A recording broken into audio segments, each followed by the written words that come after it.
इते अवां ताईं बि अफ़सोसनाक ख़बर पहुचाईंदासीं। टंडोजाम मां जिथे खेसाना मोरी वटि 20 कचनि घरनि खे बाहि लॻी वई आहे, जंहिं सबबि घरनि में पियल अलह तलह सड़ी रख थी वियो आहे।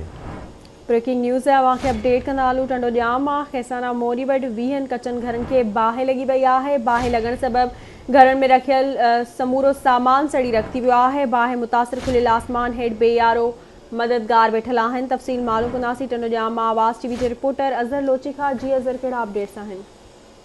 जी बिल्कुल, ही टंडोजाम लॻ खेसाना मोरी भरिसां क़ाइम कुन साख वेठि ते जेको आहे कचनि घरनि खे अचानक टिणग मां बाहि लॻी आहे, जंहिंजे नतीजे में जेको आहे किनारे ते क़ाइम 20 खां मथे जेके घर आहिनि सड़ी रख थी विया आहिनि। इतला बावजूद फायर ब्रिगेड अमलो हिन वक़्तु ताईं न पहुची सघिया। मक़ामी माण्हू पहुची रज़ाकारी तौर ॻोठाणा पंहिंजी मदद पाण ते बाहि विसारण में मज़रूफ़ आहिनि। जॾहिं त बाहि जो कारण हिन वक़्तु माण्हू न थी सघिया। बाहि इंतिहाई सदी हुजण करे बाहि जा सोना जेके आहिनि आसमान सां ॻाल्हियूं करण लॻियूं, पर हिन वक़्तु जेको आहे बाहि ते ज़ाब्तो न अची सघियो, पर फायर ब्रिगेड अफ़सोस सां हिन वक़्तु न पहुची सघी आहे। जी संजा, वॾी महिरबानी अवां जी अपडेट करण लाइ।